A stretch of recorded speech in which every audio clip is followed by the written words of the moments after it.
Hey, it's your old pal from Bark, and today I'm going to channel my inner Hiram cook and test out some stove fuels, and we're going to watch some water boil. So what made me decide to do this comparison is I picked up some of this Fire Dragon solid fuel. It's a clean burning gel, and I used one and I really liked it, but they're pretty pricey.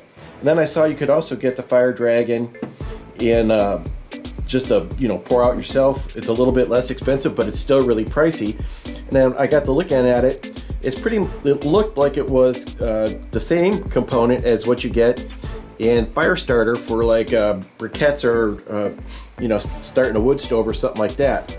Well, then when I got this far, I decided I would also compare it against heat, which a lot of us use in alcohol stoves, denatured alcohol, which is also very common. And then I found this at Walmart, and I think it's probably more, denatured alcohol. I couldn't find anything on the can that said exactly what it was, but it was actually $1 cheaper than the denatured alcohol, which I thought was kind of strange, being in the camping section and all. So what I'm going to be looking for in this test is how long each fuel lasts, what it does to 200 grams of water. I have a separate tin for each one of these, and then I also want to see what effects it has on the bottom of the pan, which is why I have a different tin for each fuel source. So let's go ahead and get this going.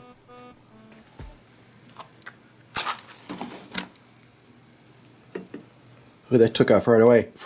So just so you know, it is 39 degrees in the garage this morning, so it is pretty chilly.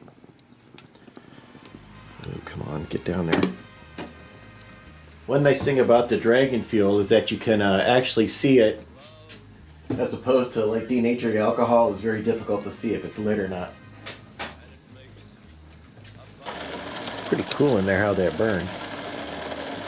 Like a little bubble of gel in the center, and then the flame is about an inch above it. So I got 16 minutes of burn time out of that 27 gram fuel tablet. That's pretty long. It started bubbling around 6 minutes and got a full boil at 8.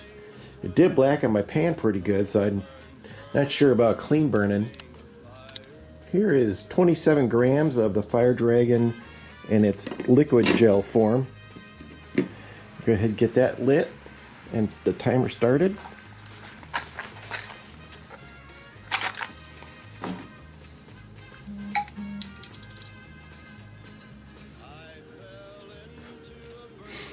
Well, this is different.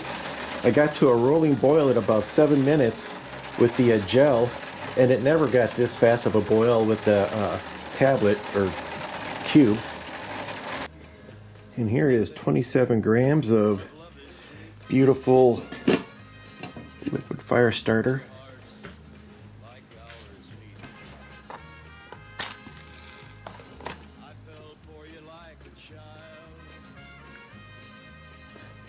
That didn't really take off to quite the jump the other two did. Well, we'll see. The lighting gel fire starter is also a nice, easy to see flame. I started getting bubbles at this guy right around the 6 minute mark. Alright, here goes 27 grams of heat fuel treatment. There.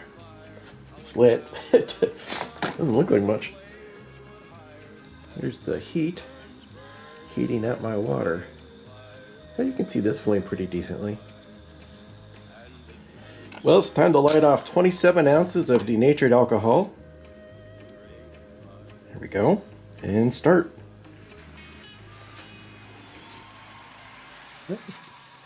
Here's the old denatured alcohol burning. Looks pretty much the same as all the rest, don't it?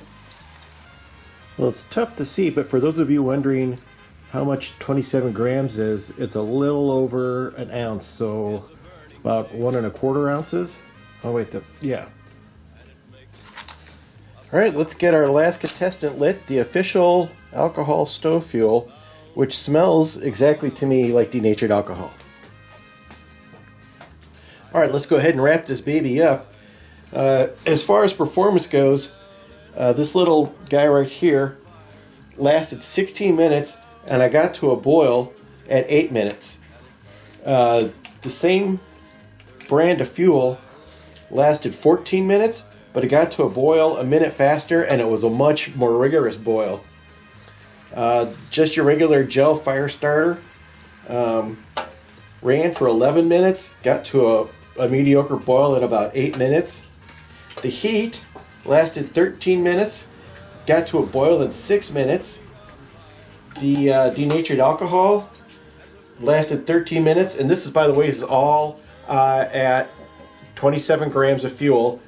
All the water was 40 degrees, and it was the same container. So obviously your boil times would be much quicker if your water was warmer and you were using something with a lid on it. Denatured alcohol ran 13 minutes, got to a boil at about 7.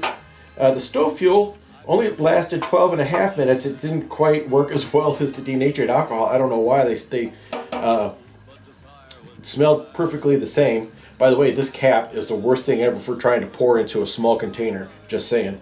I just checked prices at Walmart on all of these products right here. This was $4.46 for 32 ounces. 32 ounces, making it 14 cents an ounce. This was $6.47, making it 27 cents or 20 cents an ounce. A 4-pack of heat was $5.87, making it 12 cents an ounce, which is the cheapest by far. And this guy right here, it was 12 bucks, and there's 20 ounces in there, so it's 60 cents an ounce.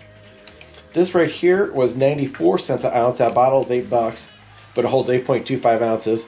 And these were about $1 a piece, so I just estimated, and it's a little over an ounce of material, so I'm just calling it $1 an ounce. The only reason to use this would be just for pure convenience factor. I mean, this is a little harder to carry, and if you can pour it into something smaller and carry that, which is probably what most people would do. But definitely, performance-wise, this product performed the best, and it was the cleanest. So this, and this are all ethanol. This is a methanol product, and then these two are a methyl-ethyl blend.